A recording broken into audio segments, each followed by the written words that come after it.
الله الرحمن الرحيم. الحمد لله الذي خلق اللوح والقلم وعلم الإنسان ما لم يعلم. الصلاة والسلام على سيدنا محمد صلى الله عليه وسلم المبعوث إلى الأسود والأحمر وعلى آله وأصحابه الذين هم نجوم العلوم والحكم. أما بعد فأعوذ بالله من الشيطان الرجيم. بسم الله الرحمن الرحيم. يا أيها الذين آمنوا بالله ورسوله والكتاب الذي نزل على رسوله والكتاب الذي أنزل من قبل. وقال في موضع آخر ومن أحسن قولا ممن دعا إلى الله وعمل صالحا وقال إنني من المسلمين. صدق الله العظيم. عن سهيل رضي الله عنه قال قال رسول الله صلى الله عليه وسلم مقام أحدكم ساعة في سبيل الله خير من عمله عمره في أهله. رواه الحاكم. وعن أبي هريرة رضي الله عنه قال سمعت رسول الله صلى الله عليه وسلم يقول مثل المجاهد في سبيل الله والله أعلم بمن يجاهد في سبيله مثل الصائم القائم الخاشع الراكع الساجد. رواه النسائی او كما قال علیہ الصلاۃ والسلام. میرا محترم بزرگوں اور عزیز دوستو، اللہ تبارک و تعالیٰ نے ہم سب کو بے حساب ان گنت اور بے شمار نعمتوں سے نوازا ہے. اللہ تعالیٰ خود قرآن کریم میں ارشاد فرماتے ہیں وَإِن تَعُدُّوا نِعْمَةَ اللَّهِ لَا تُحْصُوهَا. اگر تم اللہ تعالیٰ کی ایک نعمت کو شمار کرنا چاہو، اللہ تعالیٰ کے کمالات کو، اس کے علم اور حکمت کو شمار کرنا چاہو تو شمار نہیں کر سکتے، اس کو احاطے میں نہیں لا سکتے. إِنَّ الْإِنسَانَ لَظَلُومٌ كَفَّارٌ. بے شک انسان بڑا ناشکرا اور بڑا ہی ظالم ہے. تو اللہ تعالیٰ کی بے حساب نعمتیں ہیں، تو بے حساب عبادتیں اور بے حساب شکر بھی ہونا چاہیے. اس لیے کہ ایک انسان جو ہم خود اپنی ذات کو دیکھیں گے تو ہم اپنی ذات کو ایک عالم اصغر پائیں گے. چھوٹی دنیا ہے خود ہم اپنی ذات. اللہ نے ہاتھ عطا فرمائے، کان عطا فرمائے، پیر عطا فرمائے ہیں، حتیٰ کہ انسان کے ہر رگ و ریشے کے اندر اللہ تعالیٰ کی لامتناہی کمالات مستور اور پوشیدہ ہیں. اس لیے اللہ تعالیٰ کی نعمتوں کا شکر ادا کرنا بہت ضروری ہے. اللہ تعالیٰ قرآن میں فرماتے ہیں وَقَلِيلٌ مِّنْ عِبَادِيَ الشَّكُورُ. میرے شکر گزار بندے بہت کم ہیں. اور ایک جگہ فرمایا اِنَّ الْإِنسَانَ لِرَبِّهِ لَكَنُودٌ. بے شک انسان اپنے رب کا بڑا ناشکرا ہے. اللہ تعالیٰ نے فرمایا ہے لَكَفُورٌ. لام تاکید کے لیے اور کفور فعول کے وزن پر مبالغے کا صیغہ ہے. بڑا ناشکرا ہے. ہم اپنے آپ کے اندر غور کریں گے تو اپنے آپ کو ناشکرا ہی پائیں گے. بہت کم ہیں جو اللہ تعالیٰ کی شکر گزاری کرتے ہیں. اللہ تعالیٰ نے ایک جگہ فرمایا کہ اگر پوری دنیا میں جتنے زمین کے اندر درخت ہیں ان تمام کو قلم بنا دیا جائے. رتنا گیر اور رائے گڑھ کے علاقوں کے اندر اتنے درخت ہیں کہ آپ شمار نہیں کر سکتے. صرف اس علاقے کے اندر پوری دنیا میں کتنے درخت ہوں گے، اور ایک درخت سے ہزاروں قلم بنے گی. وَلَوْ أَنَّ مَا فِي الْأَرْضِ مِنْ شَجَرَةٍ أَقْلَامٌ وَالْبَحْرُ يَمُدُّهُ. اور سمندر کو روشنائی بنا دیا جائے. مِنْ بَعْدِهِ سَبْعَةُ أَبْحُرٍ. اور اس کے علاوہ 7 سمندروں کو سیاہی بنا دیا جائے اور اللہ تعالیٰ کے کمالات کو شمار کیا جائے، اس سے لکھا جائے تو یہ سمندر خشک ہو جائیں گے، قلم ختم ہو جائے گی گھس کر، لیکن اللہ تعالیٰ کے کمالات ختم نہیں ہوں گے. ما نفدت کلمات اللہ ان اللہ عزیز حکیم. اللہ تعالیٰ غالب حکمت والا ہے. 7 کے 7,000 سمندر ہو جائیں تب بھی اللہ تعالیٰ کے کمالات، اللہ تعالیٰ کے علم کی باتیں اور اس کی حکمتیں ختم نہیں ہوگی. اس لیے کہ اللہ تعالیٰ کی نعمتیں لامحدود ہیں، اور سمندر چاہے 7,000 ہو جائے 7 لاکھ ہو جائیں یہ محدود ہیں، اور محدود چیز لامحدود چیز کا احاطہ کر ہی نہیں سکتی. اس لیے اللہ نے فرما دیا ایک دم صاف اللہ کی نعمتوں کا شکر ادا نہیں کیا جا سکتا. تو اللہ کا احسان ہے کہ ہم انسان کمزور ہیں، تو اعتراف پر بھی اللہ تعالیٰ نے اس کو شکر میں شامل کیا ہے کہ ہم اللہ کا شکر جیسا اس کا حق ادا نہیں کر سکتے، تو اس اعتراف کو بھی اللہ نے شکر میں شامل کیا ہے. حضرت داؤد علیہ السلام کو کے اعتراف پر اللہ نے فرمایا تھا الان شکرت یا داؤد، الان شکرت یا داؤد، ابھی داؤد آپ نے شکر ادا کر دیا. کہ اللہ تعالیٰ شکر ادا نہیں کر سکتے ہم. خود خود اللہ تعالیٰ نے اپنے حبیب سے فرمایا فَاعْبُدْ وَكُن مِّنَ الشَّاكِرِينَ کہ اللہ تعالیٰ کی بندگی پر جمے رہو اور اللہ تعالیٰ کے شکر گزار بندوں میں رہو کہ اللہ نے تمہیں شرک سے بچایا، اس احسان پر اللہ کا شکر ادا کرتے رہو۔ تو نبی کریم صلی اللہ علیہ وسلم نے قولاً بھی اللہ کا شکر ادا کیا ہے اور عملاً بھی اللہ کا شکر ادا کر کے بتلایا ہے۔ نبی کریم صلی اللہ علیہ وسلم کے زمانے میں ایک جماعت اللہ کے راستے میں گئی تو آپ نے ارشاد فرمایا کہ یہ جماعت جب کام کر کے واپس آئے گی صحیح سلامت تو اللہ تعالیٰ کا میں شکر ادا کروں گا ایسے الفاظ میں کہ اللہ تعالیٰ کی نعمتوں کے شکر کا حق ادا ہو جائے گا۔ یہ جماعت گئی، اللہ کے راستے میں واپس آئی، صحابہ کرام نے 3 دن تک انتظار کیا۔ 3 دن کے بعد صحابہ کرام نے پوچھا اللہ کے نبی آپ نے فرمایا تھا کہ یہ جماعت جب واپس آئے گی تو میں اللہ تعالیٰ کی نعمتوں کا شکر ادا کروں گا، اس کا حق ادا کر دوں گا ایسے الفاظ سے، تو اس کے ہم منتظر ہیں۔ کون سے الفاظ ہیں؟ نبی کریم صلی اللہ علیہ وسلم نے ارشاد فرمایا جب یہ جماعت واپس آئی تھی تو اسی وقت تو میں نے اللہ کا شکر کا حق ادا کر دیا تھا۔ الحمدللہ علی سابغ نعم اللہ، ان الفاظ کے ذریعے سے آپ حضرات نے سنا نہیں تھا؟ آپ نے صحابہ کرام سے پوچھا تو اس جملے کے ذریعے سے نبی کریم صلی اللہ علیہ وسلم نے اللہ تعالیٰ کی نعمتوں کے شکر کا حق ادا کیا۔ یہ قولاً آپ نے شکر ادا کیا ہے۔ ایک مرتبہ نبی کریم صلی اللہ علیہ وسلم نے اتنا لمبا سجدہ کیا کہ حضرت عبد الرحمن بن عوف رضی اللہ تعالیٰ عنہ فرماتے ہیں کہ میں سمجھا کہ آپ کی روح پرواز کر گئی، اتنا لمبا آپ نے شکر ادا کیا، سجدہ کیا۔ جب سجدے سے آپ فارغ ہوئے تو میں نے پوچھا اللہ کے نبی آپ نے خلاف معمول آج اتنا لمبا سجدہ کیوں کیا؟ نبی کریم صلی اللہ علیہ وسلم نے ارشاد فرمایا کہ میں آ رہا تھا، راستے میں جبریل علیہ السلام میرے پاس آئے اور فرمایا کہ آپ کی امت میں 70,000 ایسے لوگ ہیں جن کو اللہ تعالیٰ بغیر حساب کتاب کے جنت میں داخل فرمائیں گے، اس کے شکرانے میں نے اتنا لمبا سجدہ کیا ہے۔ کبھی ہم نے سجدہ کیا اتنا لمبا؟ کتنی بڑی بڑی نعمت اللہ نے ہم کو عطا کی ہے، ایمان کتنی بڑی نعمت اللہ کی۔ ایک مرتبہ آپ صلی اللہ علیہ وسلم حضرت عائشہ رضی اللہ عنہا کے پاس آئے، ان کے لحاف میں لیٹ گئے، پھر فرمایا عائشہ مجھے چھوڑ میں اپنے رب کی عبادت کروں۔ آپ نماز کے لیے کھڑے ہو گئے اور اتنا روئے آپ صلی اللہ علیہ وسلم قیام میں کہ آپ کی داڑھی مبارک تر ہو گئی، آپ کی داڑھی مبارک گھنی تھی، گنجان تھی، داڑھی گھنی پوری آنسوؤں سے تر ہو گئی، پھر آپ کا دامن بھی آنسو سے تر ہو گیا اور آپ نے سجدہ کیا تو سجدے کی جگہ بھی آنسو سے تر ہو گئی۔ ایک روایت میں کہتا عائشہ رضی اللہ عنہا نے پوچھا، اور ایک روایت میں ہے کہ حضرت بلال رضی اللہ تعالیٰ عنہ جب صبح کی نماز کے لیے آپ کو بلانے کے لیے آئے تو آپ سے پوچھا اللہ کے نبی آپ اتنا کیوں روئے؟ آپ کے تو اگلے پچھلے گناہ اگر ہو بھی تو اللہ نے معاف کر دیے ہیں۔ تو نبی کریم صلی اللہ علیہ وسلم نے اس وقت تو فرمایا تھا افلا اکون عبدا شکورا، تو میں اس پر کیا اللہ تعالیٰ کا شکر گزار بندہ نہ بنوں؟ اللہ نے میرے اگلے پچھلے سب گناہ معاف کر دیے۔ تو نبی کریم صلی اللہ علیہ وسلم نے قولاً بھی شکر ادا کر کے بتایا ہے اور عملاً بھی، ہم سب کی تعلیم کے لیے کہ اللہ تعالیٰ کی نعمتوں کا شکر کتنا ضروری ہے۔ اگر شکر ادا نہیں کیا جائے گا تو ہم کسی اور طرف چلے جائیں گے، اس لیے کہ ناشکری اور ناقدری اتنی خطرناک چیز ہے کہ اللہ تعالیٰ نعمتوں کو چھین لیتے ہیں۔ تو عالی شان رب نے ہم سب کو عظیم الشان نعمت سے نوازا ہے، ایمان عطا فرما کر۔ ہم سب نے کلمہ پڑھا ہے لا الہ الا اللہ محمد الرسول اللہ، اللہ کے خزانے کی سب سے قیمتی نعمت ہے اور سب سے زیادہ وزن بھی اس کا ہے، سب سے زیادہ وزن ہے اس لیے سب سے زیادہ قیمتی ہے۔ عقل میں بھی بات آتی ہے جس کا وزن زیادہ ہوگا اس کی قیمت بھی زیادہ ہوگی۔ ایک روایت میں آتا ہے کہ نبی کریم صلی اللہ علیہ وسلم نے ارشاد فرمایا ساتوں زمین اور ساتوں آسمان اس کے درمیان کی تمام چیزوں کو ایک حلقے کی شکل میں کر دیا جائے اور اس کے اوپر لا الہ الا اللہ کا پرزہ رکھ دیا جائے تو نیچے کی تمام چیزیں ریزہ ریزہ ہو جائے گی اس کے وزن سے، لا الہ الا اللہ کے پرزے سے۔ اتنا وزنی ایمان اور اتنا قیمتی ایمان اللہ تعالیٰ نے ہمیں عطا فرمایا ہے۔ اس کی قدر اس وقت تو معلوم ہوگی جب جہنم سے نکالا جائے گا، اس لیے کہ کوئی ایمان والا بغیر توبہ کے اس دنیا سے چلا گیا، بڑے بڑے گناہ اس کے ذمہ رہ گئے، ایمان کے ساتھ گیا لیکن بطور سزا کہ اس کو جہنم میں ڈالا جائے گا۔ جب سزا پوری ہوگی تو جہنم سے نکالا جائے گا ایمان کی وجہ سے۔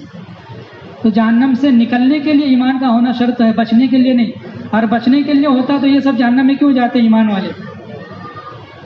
تو کیا کہنا چاہیے؟ جہنم سے نکلنے کے لیے ایمان کا ہونا شرط ہے اور جنت میں داخل ہونے کے لیے ایمان کا ہونا شرط ہے۔ بخاری شریف کی روایت ہے، حضرت انس بن مالک رضی اللہ تعالیٰ عنہ فرماتے ہیں کہ جب قیامت کا دن ہوگا لوگ پریشانی کی وجہ سے ایک دوسرے کے پاس ادھر ادھر بھاگے پھریں گے۔ قیامت کا منظر خود اللہ تبارک و تعالیٰ نے قرآن کریم میں کھینچا ہے۔ وَلَا تَحْسَبَنَّ اللَّهَ غَافِلًا عَمَّا يَعْمَلُ الظَّالِمُونَ کہ یہ ظالم جو دنیا کے اندر کر رہے ہیں یہ غافل نہ سمجھے اللہ تعالیٰ کو اس سے کہ اللہ تعالیٰ اس سے غافل ہیں۔ اللہ نے ان کو ڈھیل دی ہے، انما یؤخرہم لیوم تشخص فیہ الابصار، ایسے دن تک کے لیے جس دن آنکھیں پتھرا جائے گی۔ مہطعین مقنعی رؤوسہم، اپنے سروں کو اٹھاتے ہوئے آگے چلتے چلے جائیں گے۔ لا یرتد الیہم طرفہم، اور مارے ہیبت اور خوف کے ان کی آنکھیں یعنی جھپکے کی بھی نہیں پلک، اور سر اٹھا ہوئے آگے چلتے چلے جائیں گے۔ قیامت کا ایسا ہولناک منظر ہوگا۔ وَأَفْئِدَتُهُمْ ہوا، اور سینے سے ان کے دل نکل کر باہر ہوا میں ادھر لٹکتے ہوئے پھڑپھڑا رہے ہوں گے۔ اللہ تعالیٰ نے قرآن میں قیامت کا نقشہ کھینچا ہے۔ یا ایھا الناس اتقوا ربکم، اے لوگوں اپنے پروردگار سے ڈرو۔ رب اس ذات کو کہتے ہیں جو کسی چیز کو اس کی تربیت کرتے ہوئے تمام ضروریات کو پورا کرتے ہوئے مرتبہ کمال تک پہنچا دے، اس ذات کو رب کہا جاتا ہے۔ تو اپنے پالنہار اپنے پروردگار سے ڈرو۔ ان زلزلۃ الساعۃ شیء عظیم، بے شک قیامت کا بھونچال اور قیامت کا زلزلہ بہت بڑی چیز ہے۔ کس نے کہا بڑی چیز؟ اللہ تعالیٰ نے۔ کوئی انسان کہتا تو آدمی سمجھ لے، ایک وزیر اعظم اعلان کرے کہ فلاں آدمی اگر کوئی آدمی یہ کام کر لے میں اس کو بڑا انعام دوں گا۔ وزیر اعلیٰ نے اعلان کیا بڑا انعام دوں گا، تو کتنا بڑا انعام ہوگا؟ 1 لاکھ روپیہ، 2 لاکھ، کم سے کم 10 لاکھ تک آدمی سوچے گا 10 لاکھ روپے بڑا انعام اس نے کہا ہے۔ وزیر اعظم اعلان کر دے تو 1 کروڑ سے کم نہیں ہوگا وہ۔ تو اللہ تعالیٰ کہہ رہے ہیں بڑا ہے قیامت کا بھونچال۔ مشکات شریف کی روایت میں ہے کہ ایک شخص اپنے ہاؤس کو لیپ رہا ہوگا، اس کا کلر کر رہا ہوگا اور اس میں پانی بھر کے اپنے جانوروں کو پلانے کے لیے، اور اچانک قیامت آئے گی۔ ایک شخص شادی کی تیاری کر رہا ہوگا اور اچانک قیامت آ جائے گی۔ فَهَلْ يَنظُرُونَ إِلَّا السَّاعَةَ أَن تَأْتِيَهُمْ بَغْتَةً، قیامت اچانک آئے گی، خبر کر کے نہیں آئے گی۔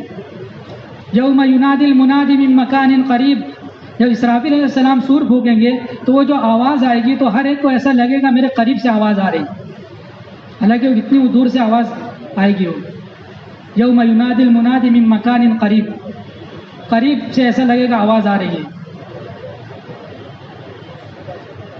یوم ترونہا تذہل کل مرضعۃ عما ارضعت، جس دن تو دیکھے گا کہ دودھ پلانے والی اپنے دودھ پلانے والے بچے چھوڑ کر بھاگ جائے گی، بھول جائے گی اس کو۔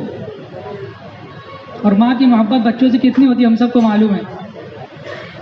وتضع کل ذات حمل حملها، اور حمل والی عورتیں وقت سے پہلے اپنا حمل گرا دیں گی اس کی دہشت اور خوف کی وجہ سے۔ وتری الناس سکارا، اور تو لوگوں کو مدہوش دیکھے گا جیسے نشے کی حالت میں ہو، حالانکہ وہ نشہ نہیں ہوگا لیکن اس دن اللہ کا عذاب ایسا سخت ہوگا۔ ولکن عذاب اللہ شدید،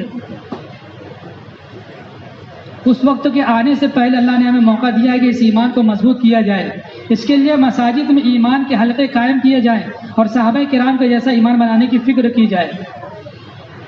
تو اس دن لوگ پریشان ہوں گے، ادھر ادھر بھاگتے پھریں گے۔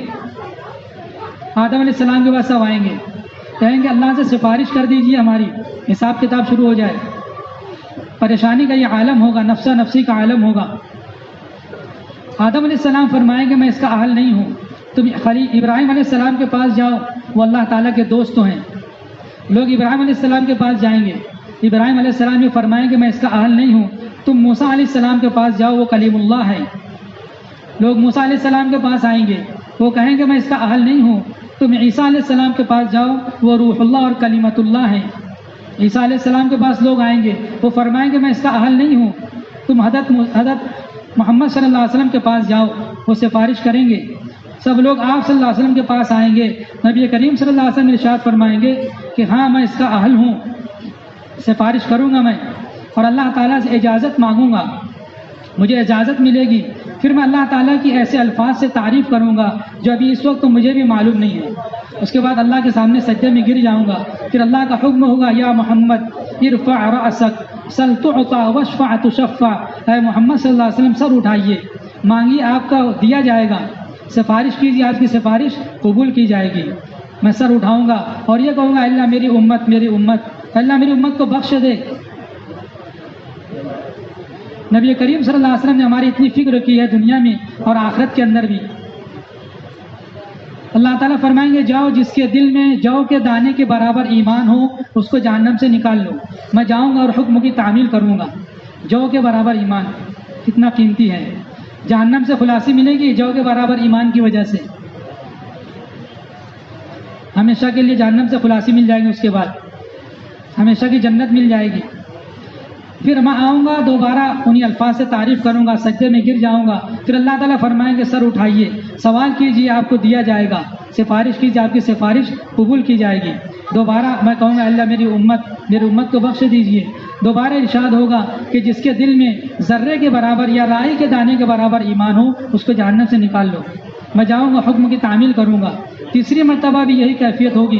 تیسری مرتبہ میں یہ حکم ہوگا کہ جس کے دل میں رائی کے دانے سے کم تر ایمان ہو اس کو بھی جہنم سے نکال لو.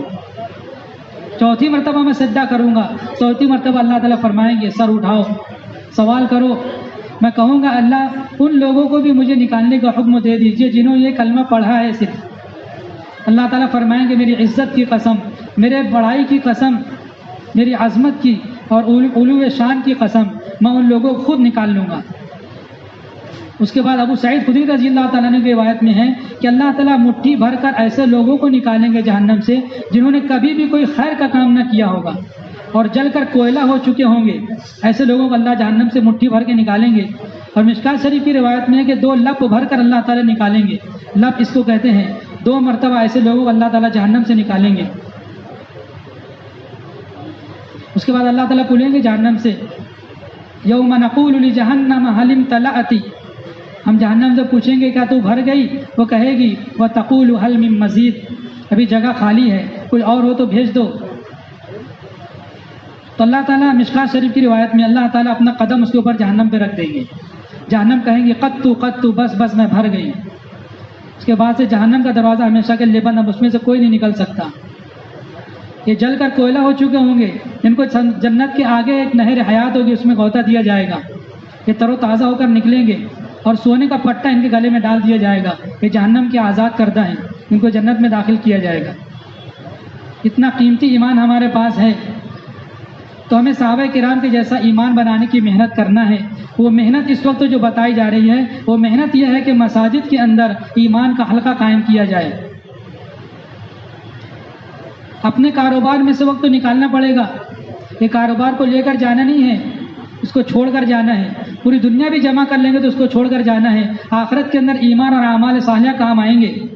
قرآن کریم میں اللہ تعالیٰ نے وعدہ بھی کیا ہے, خوشخبری بھی سنائی ہے, اور ایسے ایسے انعامات اللہ تعالیٰ نے بیان فرمائے ہیں جس کو انسان سوچ نہیں سکتا.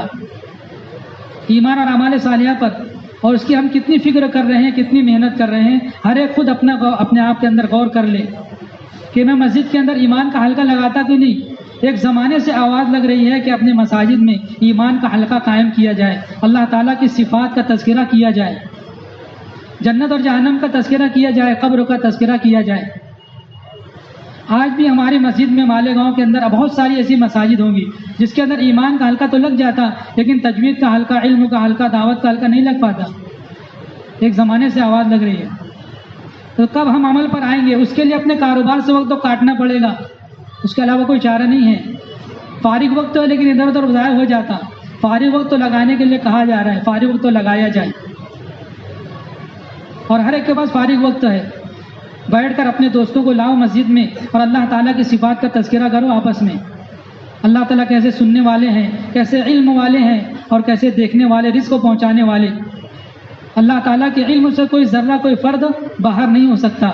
اللہ تعالیٰ کا علم ہر ایک کو احاطے میں لیے ہوئے ہے, کوئی بھی اللہ تعالیٰ کے علم سے باہر نہیں ہو سکتا. یعلم ما یلج فی الارض, جو چیز زمین کے اندر جاتی ہے سب اللہ تعالیٰ کے علم میں ہے. وما یخرج منہا, اور جو چیزیں زمین سے نکلتی ہے سب اللہ تعالیٰ جانتے ہیں. وما ینزل من السماء, جو چیز آسمان سے اترتی ہے سب اللہ تعالیٰ جانتے ہیں. وما یعرج فیہا, اور جو چیز آسمانوں پر چڑھتی ہے سب اللہ کے علم میں ہے. وہو معکم اینما کنتم, اور اللہ تعالیٰ علم کے اعتبار سے تمہارے ساتھ ہے, ہر وقت تمہارے ساتھ ہے. واللہ بما تعملون بصیر, اور جو کچھ تم کرتے ہو سب اللہ تعالیٰ کے سامنے ہے. اللہ کا علم محیط ہے, ہر ایک کا احاطہ کیے ہوئے ہے. تو اللہ تعالیٰ کی صفات کا تذکرہ مطلوب ہے, مقصود ہے. اللہ کیسے سننے والے کیسا دیکھنے والے ہیں. رزق کو پہنچانے میں اللہ کسی کو بھولتے نہیں. موسیٰ علیہ السلام جب کوہ طور پر گئے آگ لینے کے لیے اپنی بیوی کو چھوڑ کر حمل کی حالت میں، آگ کی ضرورت تھی، آگ لینے کے لیے گئے، اللہ کی طرف سے آواز آ گئی، اللہ نے نبوت عطا فرمائی اور یہ فرمایا جاؤ فرعون کے پاس، اذهب الى فرعون انه طغى، فرعون کے پاس جاؤ وہ سرکش ہو گیا ہے دعوت دینے کے لیے. موسیٰ علیہ السلام کیونکہ بشر ہیں، بشریت کی وجہ سے دل میں خیال آیا کہ میں اپنی بیوی کو چھوڑ کر آیا ہوں، ابھی یہاں سے ڈائریکٹ جانے کا حکم ہے، کیا ہوگا بیوی کا. اللہ تعالیٰ کا علم ہے، دلوں کے بھید کو جاننے والا ہے. ابھی دل میں بات نہیں آئی ہے، اس کو جانتا ہے، تو جو دل میں بات آئے گی اس کو بھی اللہ خوب جانتا ہے. علیم بذات الصدور ہے. اللہ تعالیٰ نے فرمایا موسیٰ اس پتھر پر لاٹھی مارو. پتھر پر لاٹھی ماری، 2 ٹکڑے ہوئے، اس میں سے ایک پتھر اور نکلا. فرمایا اس کے اوپر بھی پتھر لاٹھی مارو، وہ پتھر بھی، دوسرا پتھر بھی 2 ٹکڑے ہو گیا. پھر تیسرا پتھر نکلا، اللہ تعالیٰ نے فرمایا اس کے اوپر بھی لاٹھی مارو، تیسرا پتھر بھی 2 ٹکڑے ہوا اور اس میں سے ایک کیڑا نکلا، اس کے منہ میں سبز پتا تھا اور وہ یہ کہہ رہا تھا سبحان من یرانی، پاک ہے وہ ذات جو مجھے دیکھ رہی ہے، ویعرف مکانی، اور میری جگہ کو جانتا ہے، میں تیسرے پتھر کے اندر ہوں. وقسم الرزق ولم ینسانی، اور جب اس نے رزق کو تقسیم کیا تو مجھے بھولا نہیں. تیسرے پتھر کے اندر بھی اللہ نے مجھے رزق پہنچایا ہے. تو 3 پتھروں کے اندر ایک کیڑے کو اللہ روزی پہنچا دیا، تو تمہارا ہم خیال نہیں رکھیں گے. جاؤ فرعون کے پاس بھیج دیے. ایسا رزق پہنچانے والا اللہ تعالیٰ. ہم خود اپنے مالیگاؤں کے اعتبار سے سوچے روزانہ کتنا چاول استعمال ہوتا ہے، کتنا تیل استعمال ہوتا ہے، کتنا پانی استعمال ہوتا ہے، تو حساب نہیں کر سکتے ہم. پورا ہندوستان ہے، پھر پورا عالم ہے، اور ایک زمانے سے آدم علیہ السلام جبھی تک اللہ تعالیٰ کھلا رہے ہیں، قیامت تک اللہ کھلائیں گے. آج تک کبھی کسی بازار میں آدمی نہیں سنا ہوگا ٹماٹر ختم ہو گیا.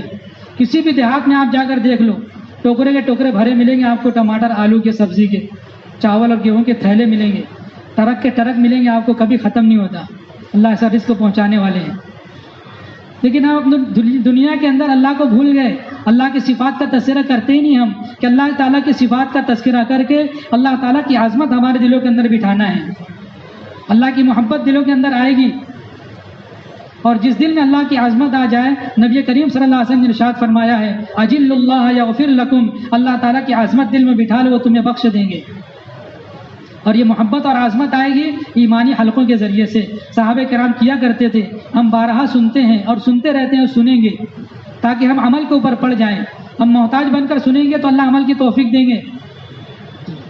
اپنی مساجد میں اپنے محلے کے جوانوں کو سب کو لے کر آؤ مسجد میں. اس میں 3 جماعت بنانے کے لیے کہا جا رہا ہے. ایک جماعت وہ ہے جو اپنے گھروں پر جا کر ملاقات کرے گی، ان کو مسجد میں لا کر ان سے 4 اعمال کی دعوت کرنا ہے، 4 صفات کے ساتھ. اور دوسری جماعت ان لوگوں کے پاس جائے گی جنہوں نے وقت دیا تھا کہ کل آئندہ عشاء کے بعد ہم وقت دیں گے، ان کو جا کے وصول کر کے مسجد میں لے کر آؤ. اور تیسری جماعت وہ ہے جنہوں نے بیرون کے لیے 2 ماہ کے لیے یا ماہ مستورات یا مردوں کے لیے 4 مہینے کے لیے نام لکھایا تھا، ان کے تفقد اور وصول کے لیے ان کے پاس جایا جائے. یہ 3 جماعت جائے اور ایمان کا حلقہ قائم کر کے ان لوگوں کے سامنے اللہ تعالیٰ کی صفات کا تذکرہ کیا جائے، جنت اور جہنم کا تذکرہ کیا جائے. خود نبی کریم صلی اللہ علیہ وسلم نے تذکرہ کیا کرتے تھے. نبی کریم صلی اللہ علیہ وسلم نے ایک مرتبہ ارشاد فرمایا اس آیت کے مفہوم میں، یا ایھا الذین آمنوا قوا انفسکم واہلیکم نارا وقودها الناس والحجارہ، اے ایمان والو اپنے آپ کو اور اپنے گھر والوں کو جہنم کی آگ سے بچاؤ جس کا ایندھن انسان اور پتھر ہوں گے. تو آپ نے ارشاد فرمایا کہ وہ پتھر کتنا بڑا ہوگا. پوری دنیا کے تمام پہاڑوں کو ایک جگہ جمع کیا جائے تو کتنا بڑا پتھر ہوگا. کتنے بڑے بڑے پہاڑ ہیں دنیا میں؟ 5 بڑے بڑے پہاڑ ہیں. اس میں سب سے بڑا ہمالیہ ہے، 8848 میٹر بلند ہے. ایک پہاڑ اتنا بڑا ہے. اور ایک پہاڑ ہے کلے منجارو. 2010 میں جب زنجیبار جانا ہوا تھا 5 ماہ جماعت میں اقبال مصطفیٰ صاحب کی عمارت میں، تو دارالسلام سے زنجیبار جاتے وقت ہوائی جہاز میں اعلان کیا گیا قلعہ منجارو. یہ پہاڑ کو دیکھو، کھڑکیوں سے ہم نے دیکھا وہ پہاڑ کتنا اونچا، ہوائی جہاز سے بھی اوپر، بادلوں سے بھی اوپر، اتنا بڑا پہاڑ. اور ایک پہاڑ کا سلسلہ 2004 میں جب سال میں تھے تو راجستھان کے علاقے میں ایک جگہ سے گزر رہے تھے تو وہاں کے لوگوں نے کہا کہ یہ پہاڑ جو آپ دیکھ رہے ہیں یہ اونچا تو نہیں ہے اتنا، لیکن اس کا لمبا سلسلہ 300 کلومیٹر تک ہے. ایک پہاڑ ہے 300 کلومیٹر تک مسلسل، بیچ میں کہیں گیپ نہیں ہے، وہاں کے لوگوں نے بتایا تھا۔ یہ تمام پہاڑوں کو جمع کیا جائے کتنا بڑا پتھر بنے گا، اس سے بڑا جہنم کا ایک پتھر ہوگا۔ جب آپ صلی اللہ علیہ وسلم نے ارشاد فرمایا تو ایک بڑے میاں بڑی عمر کے شخص تھے، ایک زور سے چیخ ماری اور گر گئے۔ آپ صلی اللہ علیہ وسلم قریب گئے، سینے پر ہاتھ رکھا تو آخری سانس چل رہی تھی، موت کا وقت تو قریب آ گیا۔ نبی کریم صلی اللہ علیہ وسلم نے ارشاد فرمایا بڑے میاں کلمہ پڑھ لو۔ انہوں نے کلمہ پڑھا اور روح پرواز کر گئی۔ آپ نے ارشاد فرمایا کہ جہنم کے خوف کی وجہ سے اس کی روح پرواز کر گئی، اور فرمایا کہ بڑے میاں آپ کے لیے جنت مبارک ہو۔ صحابہ کرام نے پوچھا اللہ کے نبی یہ خوشخبری ان کے لیے ہے کہ ہمارے لیے بھی ہے؟ آپ نے ارشاد فرمایا جس کی اس حالت میں موت آئے اس کے لیے جنت ہے۔ جہنم کا تذکرہ تو صحابہ کرام کے سامنے جنت اور جہنم تھی، آپ صلی اللہ علیہ وسلم کی صحبت میں رہ کر انہوں نے ایمان سیکھا تھا، اس لیے اتنے زیادہ اثر لے لیا کرتے تھے۔ موت آ گئی۔ سورہ دہر جو 29ویں پارے کے اندر ہے، یہ ایک ساتھ نازل ہوئی شروع سے آخر تک۔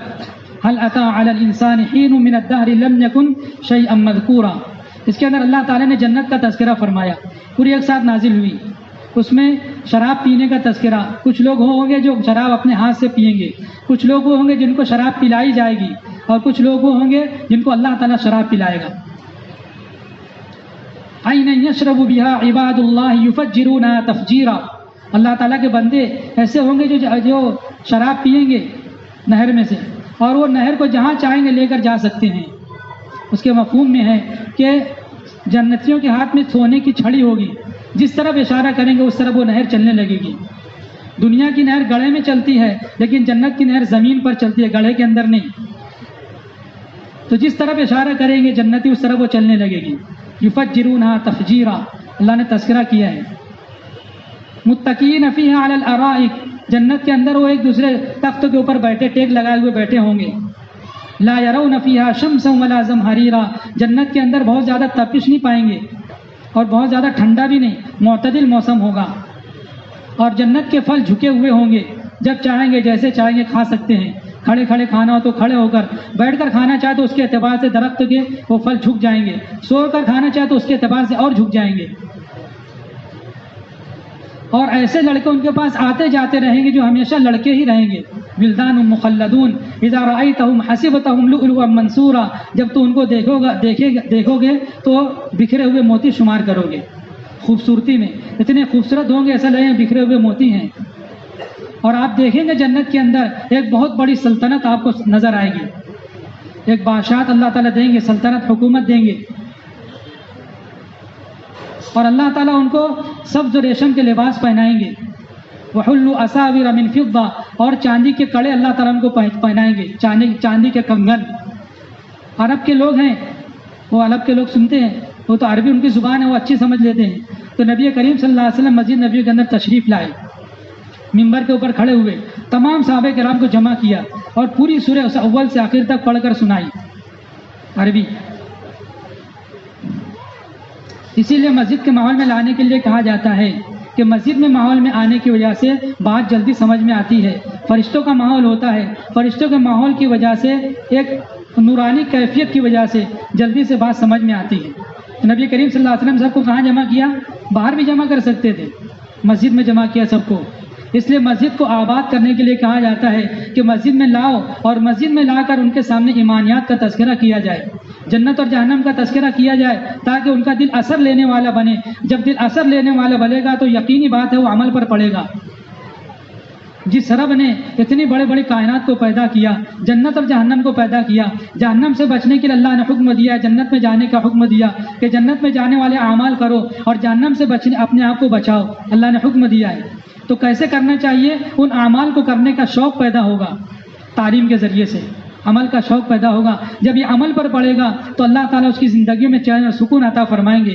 فَلَنُحْيِيَنَّهُ حَيَاةً طَيِّبَةً، اللہ تعالیٰ اس کو بہترین زندگی بسر کروا دیں گے۔ ایمان اور اعمال صالحہ پر اللہ کا وعدہ ہے، تو ایمان کے حلقے کے ذریعے سے یہ تمام چیزیں وجود میں آئے گی۔ تو آپ نے سب کو مسجد میں جمع کیا، پوری سورت پڑھ کر سنائی آپ نے۔ جب یہ پوری سورت ختم ہو گئی تو ایک نوجوان نے ٹھنڈی سانس لی اور گر کر مر گیا، روح پرواز کر گئی۔ آپ صلی اللہ علیہ وسلم نے ارشاد فرمایا کہ تمہارے ساتھی کی روح جنت کے شوق میں پرواز کر گئی۔ نبی کریم صلی اللہ علیہ وسلم نے پڑھا اور عربی زبان میں اور مسجد کے ماحول میں، اور مسجد نبوی جو ہدایت کا مرکز ہے، ان تمام چیزوں کے اثرات، اور جتنی مسجدیں ہیں پوری دنیا میں یہ سب مسجد نبی کی تابع ہیں. اس لیے مسجدوں کو آباد کیا جائے اور مسجد نبی کے مطابق اس کو کیا جائے. ابھی تک تشکیل میں بھی بات آتی تھی کہ مسجد کو آباد کرنے کے لیے بتاؤ کون کون وقت دے گا بڑھانے کے لیے. 2 وقت ہوتے، 3 وقت تو کون کرے گا، 4 وقت تو کون کرے گا. ہم کارگزاری بھی سنتے ہیں، بعض مساجد 6 مرتبہ آباد ہوتی ہے، 5 نماز کے بعد بھی اور تہجد کے وقتوں میں بھی لوگ آباد کر رہے ہیں کرنے والے. ہمیں بھی آگے بڑھنا ہے. ہم کبھی سننے تک موقوف کر رہے ہیں، اس کو سن کر ماحول کے اعتبار سے اثر بھی آتا ہے، اس کا کچھ جذبہ بھی بنتا ہے، لیکن ماحول سے نکلنے کے بعد وہ جذبات ختم ہو جاتے ہیں. تو اس کو باقی رکھنے کے لیے بار بار مسجد کے اندر ان حلقوں کو قائم کرنا پڑے گا. اس لیے پکا ارادہ کر کے جائیں اور عزم کر کے جائیں کہ اپنے محلے کے جتنے بھی نوجوان ہیں، جتنے بھی مرد ہیں، سب کو جمع کر کے مسجد میں ایمان کا حلقہ قائم کریں گے، اللہ تعالیٰ کی صفات کا تذکرہ کریں گے، اور اس کے بعد تجوید کا حلقہ بھی قائم کریں، قرآن کے سیکھنے کا، قرآن کو صحیح کرنے کا. مالیگاؤں کے اندر بہت کم مسجد ہے جہاں پر یہ تجوید کا حلقہ لگتا ہے، سب مساجد میں نہیں ہے، ہر مسجد میں ہونا چاہیے. ہماری اسماعیل مسجد کے اندر تجوید کا حلقہ لگتا ہے روزانہ عشاء کے بعد. تو اس میں ایک مرتبہ پہلے اعوذ باللہ صحیح کرائی گئی، پھر بسم اللہ الرحمن الرحیم، پھر سورہ فاتحہ پوری. ایک مرتبہ حلقہ لگا، اس میں تقریباً 17 ساتھی تھے، سب کی سورہ فاتحہ سنی گئی. تو ایک شخص جس کی عمر 25 سال کی تھی، اس کی سورہ فاتحہ یاد نہیں تھی. تجوید سے تو دور کی بات ہے، سورہ فاتحہ میں 3 غلطی آئی، اس کو یاد ہی نہیں تھی. پورے قرآن کا کیا حال ہوگا؟ 25 سال کی عمر تھی اس کی، اور اس کا گھر مسجد سے 25 قدم پر، اتنا قریب اس کا گھر مسجد میں.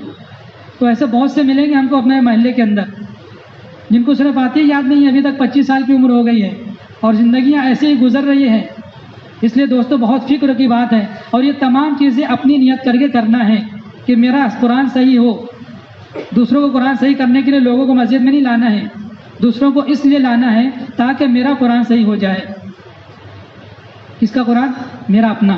اس لیے کہ یہ کام شروع سے آخر تک صرف اپنی ذات کے لیے ہے، دوسروں کے لیے کبھی نہیں. نیت نہیں کرنا کبھی، غلطی سے بھی شیطان دل میں ڈالے گا. مولانا یوسف صاحب رحمۃ اللہ علیہ فرماتے تھے کہ اگر کوئی آدمی مجمع کے اندر اللہ تعالیٰ کی بڑائی کو بیان کرے اور اس کی نیت یہ ہو کہ سننے والوں کے دل میں اللہ تعالیٰ کی عظمت آ جائے، اللہ تعالیٰ کی بڑائی دل میں اتر جائے، اور اس کی اپنی نیت نہ ہو، تو یہ تو ہو سکتا ہے کہ سننے والوں کے دل میں اللہ تعالیٰ کی بڑائی آ جائے، اللہ کی عظمت آ جائے، لیکن کہنے والے کے دل میں تکبر آ جائے گا، کبر آ جائے گا. اور جس کے دل میں رائے کے دانے کے برابر کبر ہوگا تو سخت وعید ہے اس کے اوپر. اس لیے اپنی نیت کر کے یہ سب کام کرنا ہے. میرا ایمان مضبوط ہو جائے، میرا قرآن صحیح ہو جائے، میری نماز صحیح ہو جائے، میری دنیا اور آخرت بن جائے، میرا رب مجھ سے راضی ہو جائے. دنیا میں پیدا ہونے کا مقصد اللہ کو راضی کرنا ہے. قرآن کو صحیح کرنا بہت ضروری ہے. عربی زبان جو ہے بہت نازک زبان ہے، مخرج کے بدل جانے سے، صفات کے بدل جانے سے معنی بدل جاتا ہے، ہم کو پتہ بھی نہیں ہوتا. اور نماز ایسی پڑھ رہے، نماز ہماری ہو ہی نہیں رہی. تو نماز کے اوپر اللہ تعالیٰ کے جو وعدے ہیں دنیا اور آخرت کے مسائل کے حل ہونے کے، یہ کیسے پورے ہوں گے؟ ہماری نماز ہی صحیح نہیں ہے. سورہ فاتحہ کی سب سے پہلی آیت ہے الحمدللہ رب العالمین. الحمد بڑی ہاں سے پڑھیں گے، اس کے معنی ہوں گے تمام تعریفیں اس پالنہار کے لیے جو تمام جہانوں کا رب ہے. تعریف کے معنی ہے بڑی ہاں سے، حمد کے معنی. اور چھوٹی ہاں سے اگر پڑھ دیا جائے تو اس کے معنی لغت میں لکھے ہیں کہ ایک کپڑا ہو جو بہت پرانے زمانے تک پڑا ہو، طے کر کے، گھڑی کر کے، جب اس کو کھولا جائے تو جو جگہ مڑی ہوئی ہے وہاں سے پھٹ جائے، اس کپڑے کو کہا جاتا ہے حمد. چھوٹی ہاں سے، پرانا کپڑا. چھوٹی ہاں سے اگر پڑھ دیں تو معنی بدل گیا. کہاں پرانا کپڑا کا اللہ کی تعریف. جس کا تعلق تجوید سے نہ ہو، اس نے علم تجوید نہ پڑھا ہو، ہاں سے ہاں کہاں سے نکلتا ہے اس کو پتہ ہی نہیں ہے، تو وہ بڑی ہاں کیسے نکال سکتا ہے؟ مشق کے بغیر قرآن صحیح نہیں ہو سکتا، اس کے لیے مشق کرنا پڑے گا. ہمارے بڑے قاری صاحب تھے مولانا قاری احمد اللہ صاحب، اللہ ان کی مغفرت فرمائے. وہ ہم کو کہتے تھے روزانہ 100 مرتبہ سورہ فاتحہ کی مشق کر کے آؤ. کتنی مرتبہ؟ 100 مرتبہ سورہ فاتحہ کی مشق کر کے آؤ، جب صحیح ہوتا ہو. اور اگر خدا نہ خواستہ اس کو چھوڑ دیا جائے مشق کرنا تو پھر وہ نکل جاتا. آدمی بھول جاتا پھر وہ پہلی آیت کے اندر غلطی چھوٹی ہاں سے پڑھنے پر معنی بدل پوری نمازی نہیں ہوئی، کتنی بھی اخلاص سے پڑھ لے ہو معنی بدل گیا۔ درود ابراہیم پر ہم پڑھتے ہیں اللہم صلی علی محمد، صاد سے صلن کے معنی آتے ہیں اے اللہ رحمت کاملہ نازل فرما محمد صلی اللہ علیہ وسلم پر۔ سین سے اگر پڑھ دیا جائے تو سین سے اس کے معنی آتے ہیں سل السیف، یعنی تلوار کھینچنا، یعنی کسی چیز کو آہستہ آہستہ نکالنا، تو تلوار آہستہ سے نکالی جاتی ہے اس کو کہتے ہیں سلن، کسی کو مارنے کے لیے۔ تو کہاں تلوار کھینچنا ہے اور کہاں درود کاملہ نازل رحمت کاملہ نازل فرمانا، معنی بدل جاتے ہیں۔ بغیر دھیان سے کہیں نہیں پڑھے گا تو سین سے ہی پڑھے گا اللہم صلی علی، سواد سے اچھی طرح اس کو ادا کرنا۔ اسی لیے نماز کے ظاہر کے جو عملی مشق میں کہا جاتا ہے کہ نماز کی ظاہری چیز شکل کو صحیح کیا جائے، عملی مشق میں ہے جتنی پڑھنے اور کرنے کی چیز ہے اس کو درست کیا جائے، اس کو صحیح کیا جائے۔ یہ صحیح ہوگا مفتیان کرام، علماء کرام اور قاری جو قرآن کو صحیح پڑھنے والے ان کی نگرانی میں۔ اگر ہماری مسجد میں یہ حلقے قائم نہیں ہیں تو امام صاحب سے ہم درخواست کریں، محلے میں جو بھی مفتی صاحب ہے، امام صاحب ہے یا عالم صاحب ہے، ان سے ہم درخواست کریں ان کو مسجد میں لے کر آئیں، اپنا فارغ ہو تو 1 گھنٹہ آدھا گھنٹہ ہم کو دے، ہم قرآن صحیح کریں گے۔ ہماری نماز شروع سے آخر تک دیکھو صحیح ہے کہ نہیں، یقیناً غلطی آئے گی، ہماری وضو کے اندر غلطیاں ہیں، نماز میں غلطیاں ہیں۔ اس لیے دوستو یہ سب کہنے سننے کی بات ہے، جب تک اپنے آپ کو عمل پر نہیں ڈالیں گے یہ چیزیں آج پیدا نہیں ہوگی صحیح طریقے سے۔ اپنے آپ کو عمل پر ڈالنا ہے اور ان تمام چیزوں کو قائم کر کے اپنے آپ کو آگے بڑھانا ہے، اس سے عمل کا شوق پیدا ہوگا۔ کل عشاء کے بعد تعلیم ہو رہی تھی، اس کے اندر ایک حدیث آئی رسول اللہ صلی اللہ علیہ وسلم سے منقول اذکار اور دعائیں، اس کے اندر حضرت ام سلمہ رضی اللہ عنہا فرماتی ہیں کہ نبی کریم صلی اللہ علیہ وسلم جب بھی میرے گھر سے نکلتے تو یہ دعا آسمان کی طرف منہ کر کے پڑھتے، اللہم انی اعوذ بک ان اضل او اضل او ازل او ازل او اظلم او اظلم او اجہل او یجہل علی۔ اللہ میں پناہ مانگتا ہوں اس بات سے کہ میں گمراہ ہو جاؤں یا میں گمراہ کیا جاؤں یا میں پھسل جاؤں یا پھسلایا جاؤں یا میں ظلم کروں یا مجھ پر ظلم کیا جائے یا جہالت کی وجہ سے میں کسی سے برائی کا برتاؤ کروں یا میرے ساتھ جہالت کی وجہ سے برائی کا برتاؤ کیا جائے۔ یہ دعا پڑھ کے آپ نکلتے تھے۔ اب میں نے پوچھا ساتھیوں سے کس کو یاد ہے، تو ایک نے کہا صرف مجھ کو یاد ہے، باقی کو یاد نہیں تھی۔ تو اس میں سے ایک 18 سالہ لڑکا، اس نے کہا کہ ابھی امام صاحب آج ایسا کرو، آج اسی کا ہلکا لگا کے یاد کر لیتے۔ اس لڑکے نے کہا تو عمل کا شوق کیوں پیدا ہوا؟ ایمان کی وجہ سے۔ کل عشاء کے بعد کی بات ہے، تو ایمان کے تعلیم کے بعد اس کا ہلکا لگا کے اس دعا کو یاد کرایا گیا، وہ دعا یاد ہو گئی، وہ چیز عمل کے اندر آ گئی۔ تو عمل کا شوق تعلیم کے ذریعے سے پیدا ہوگا۔ اس لیے ان تمام چیزوں کو ایمان کا حلقہ اور قرآن کے صحیح کرنے کا حلقہ، علم کا حلقہ لگایا جائے۔ وضو کے فرائض ہیں، غسل کے فرائض ہیں، ان تمام چیزوں کو سیکھا جائے، سکھایا جائے اپنی نیت بنا کر۔ اس لیے اپنے آپ کو آگے بڑھانا ہے اور اپنے آپ کو ایمان کی سطح سے آگے بڑھا کر آپ صلی اللہ علیہ وسلم صحابہ کرام کا جیسا ایمان تھا ویسا بنانے کی فکر کرنا ہے۔ تو صحابہ کرام کی زندگیوں کو ہم دیکھیں گے کہ صحابہ کرام کا ایمان کیسا تھا۔ منتخب حدیث میں ہے جعفر بن مرقان صالح بن مسمار رحمہم اللہ کی روایت ہے، وہ فرماتے ہیں کہ نبی کریم صلی اللہ علیہ وسلم نے ارشاد فرمایا، حضرت حارث ابن مالک رضی اللہ تعالیٰ عنہ، ما انت یا حارث ابن مالک، حارث ابن مالک تمہارا کیا حال ہے؟ فرمایا کہ اللہ کے رسول میں ایمان والا ہوں۔ فرمایا کہ سچے ایمان والے ہو؟ ہاں۔ فرمایا کہ سچا ایمان والا ہوں۔ تو آپ نے ارشاد فرمایا اس کی حقیقت کیا ہے؟ حقیقت بتاؤ اس کی۔ فرمایا کہ اس کی حقیقت یہ ہے، عزفت نفسی من الدنیا، میں نے دنیا سے اپنا منہ موڑ لیا ہے، دنیا سے بے رغبتی میں نے پیدا کر لی ہے۔ دنیا سے بے رغبتی اور زہد یہ نہیں ہے کہ آج ہم سب کاروبار کو چھوڑ کر اپنے بیوی بچوں کو چھوڑ کر کوئی کونا سنبھال لے یا کسی درختوں کے سائے میں بیٹھ جائیں یا پہاڑ کے اندر چلے جائیں اور اللہ کی یاد میں مشغول ہو جائے ہمیشہ کے لیے۔ یہ زہد نہیں ہے، بلکہ زہد یہ ہے کہ اللہ تعالیٰ کا حکم بھی ہے اور دنیا بھی ہے، دونوں ساتھ میں آ گیا۔ تو دنیا کو چھوڑ کر اللہ تعالیٰ کے حکم کو پورا کرنا یہ زہد اور پرہیزگاری ہے، یہ دنیا سے بے رغبتی ہے۔ ہم دکان کے اندر ہے، اذان کی آواز آ گئی، تو اب اس وقت میں یہ امتحان ہے، اللہ تعالیٰ کو معلوم ہم کتنے مشغول ہیں۔ اذان کی آواز آ گئی، فوراً اپنے کام کو چھوڑ کر مسجد میں آ کر اچھی طرح تیاری کرنا، اچھی طرح وضو کیا جائے، سنت کا موقع سنت پڑھی جائے، اور اس کے بعد جو موقع ہے ہمارے پاس قرآن کی تلاوت کی جائے، اللہ کا ذکر کیا جائے، اور اس فکر کے اندر بیٹھا جائے کہ میری اپنی ذات سے لے کر اس بستی میں کس طریقے سے دین اور دین کی محنت والے اعمال زندہ ہو جائیں، اس فکر کے ساتھ مسجد میں بیٹھا جائے۔ میری ذات کے اندر میں بھی پورے دین پر چلنے والا بن جاؤں، اور میری بستی میں بسنے والے جتنے بھی لوگ ہیں، میرے گھر والے، بستی والے، سب کے سب مرد عورتیں جتنے ہیں، سب کامل دین کو محنت کر کے اپنی زندگی میں داخل کر کے اس کے مطابق زندگی گزارنے والے بن جائیں۔ اس کی فکر ہم کریں بیٹھ کر اکیلے تنہا، اور اس کی دعوت بھی لوگوں کو، انفرادی دعوت کا اہتمام، کہ ہم نے نماز پڑھ لی، ہم نے تلاوت کر لی، ہم نے اللہ کا ذکر کر لیا، اب دوسروں کو قریب لانا ہے تو دنیا سے بے رغبتی، اپنے تمام کاروبار کو چھوڑ کر اللہ کے حکم کو پورا کرنا، یہ دنیا سے بے رغبتی ہے۔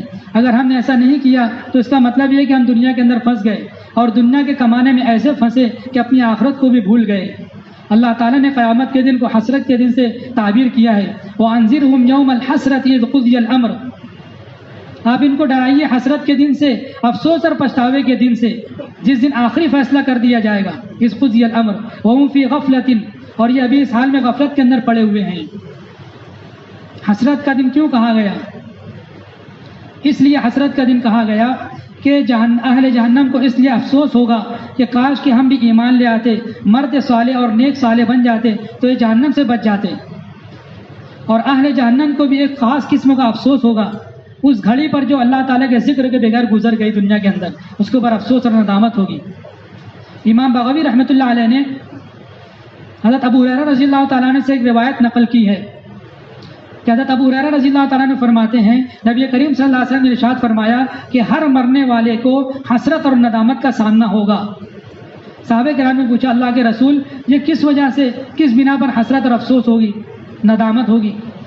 آپ صلی اللہ علیہ وسلم نے ارشاد فرمایا کہ نیک کام کرنے والوں کو، نیک اعمال کرنے والوں کو اس لیے حسرت ہوگی کہ اور زیادہ کر لیتے تو اچھا ہوتا، جنت کے درجات بلند ہو جاتے اور زیادہ مل جاتے۔ نیک کام کرنے والوں کو افسوس ہوگا اور کر لیتے تو اچھا ہوتا، 2-4 مہینے لگا، تیسرا بھی لگا لیتے تو اچھا ہوتا، 3 لگا تھا، 1 مرتبہ بیرون چلے آتے تو اچھا ہوتا، کم سے کم ہمارا نام پورے عالم میں اللہ اور اس کے رسول کے پیغام کو لے کر پھرنے کے اندر آ جاتا۔